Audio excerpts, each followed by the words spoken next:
All right, and on our news right here from Times Tabloid, it says SBI CEO drops Ripple and XRP Truth Bomb for shareholders.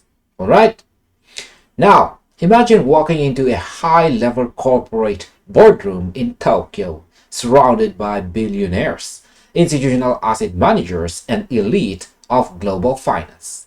The CEO of a trillion-dollar financial giant steps up to the microphone, looks directly at the investors, and drops a massive truth bomb that changes how the entire world views Ripple and XRP.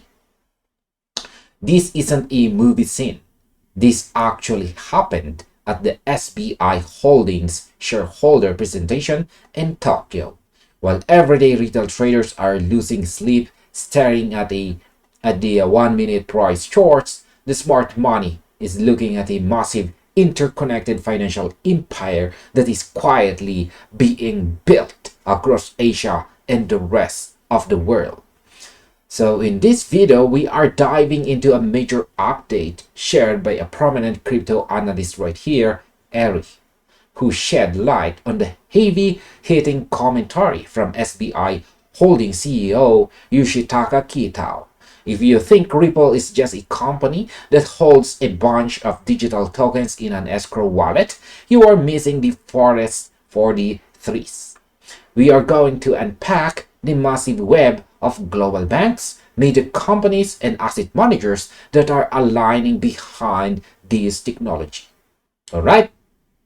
Now let's start with our very first question. Is Ripple being judged by the wrong metrics? All right. During this massive 2-hour shareholder meeting, Yoshitaka Kitao made a point that every single digital asset investor needs to understand. He told his shareholders that viewing Ripple merely as an entity holding a massive treasury of XRP is a fundamental mistake. Instead, he painted a picture of a hyper-diversified corporate ecosystem that has spent years weaving its way into the very fabric of a global finance. So, I completely agree with this perspective. For too long, the casual observer has treated Ripple like a single product company. But when you look at the reality, they are operating more like a foundational operating system. It is like looking at a railroad company and only focusing on the train cars, while completely ignoring the thousands of miles of steel trucks they have laid down across the entire continent. The trucks are the ecosystem, and that is where the permanent value sits. All right. Now, who is caught in the expanding web of this digital financial empire? All right. Analyst Erie pointed out an incredibly long list of companies highlighted during the presentation. This isn't just a partnership here and there. It is a massive network including firms like Evernorth, Bitbank, CoinHako, B2C2, Morpho, Facet, and Star3 Group. So let's highlight this part. All right. In my opinion, when I see these names lined up next to each other, it tells me that institutional liquidity is being consolidated. They are building a digital web where money can flow seamlessly between trading desk, liquidity providers, and retail platforms. They are making sure that when the floodgates of institutional volume finally crack open, the entire pipeline is owned, operated, or backed by their network. So how deep do the connections to traditional finance really go? This is where things get truly mind-blowing. The presentation didn't just stop at crypto-native firms. Kitao highlighted massive, heavy-hitting traditional institutions that are actively tied into this growing network. We are talking about global giants like the SMBC Group, NTT Group, Cookmin Life of South Korea, and even Visa. Alright, so let's highlight this part. To top it off, asset management titan State Street and Franklin Templeton were right there in the mix. Right? In my opinion, this list should completely silence anyone who still thinks this digital ecosystem is on the fringe of society.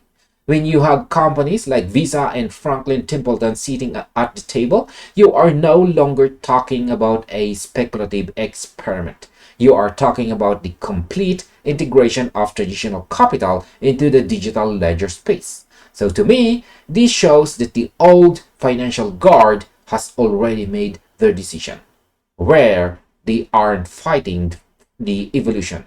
They are actively building it. All right? Now, the next question is, why is SBI creating an empire across multiple nations? Right? The international footprint showcased by SBI is staggering. It's stretching across Japan, South Korea, Singapore, Vietnam, Cambodia, and Indonesia. All right? Their corporate structure includes an army of subsidiaries like SBI Securities, SBI Bank, SBI Savings Bank Korea, SBI Visa Trade, TP Bank in Vietnam, and SBI Royal Securities in Cambodia. So let's highlight this part. All right. In my opinion, this multinational expansion is brilliant because it protects the ecosystem from regulatory roadblocks in any single country. If one government decides to be difficult, the infrastructure is already fully alive and kicking in 5 other thriving jurisdictions. They are building an unstoppable cross-border network that functions perfectly throughout the fastest growing economic regions on the planet. So, why are the media and entertainment becoming part of the ecosystem? In a surprise twist, the presentation also highlighted major media and entertainment ventures, including companies like Live, Door, Twin Planet, Decor, Luwads, and Star Music Entertainment. Alright, let's highlight this part. And in my opinion, this is a masterful move that shows true forward thinking.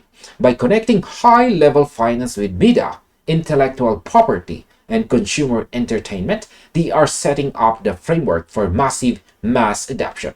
They understand that to get the average person interacting with digital financial networks, you have to meet them where they already look, which is through entertainment, culture, and daily media consumption. Right? Now, overall, the truth bomb dropped by the SBI CEO is a loud wake-up call for the entire market. We cannot evaluate the future of digital assets based on old, outdated concepts of standalone tokens and simple wallets. The real value is being generated through an extensive global ecosystem built on elite partnerships, cross-border banking infrastructure, and multi-industry expansion.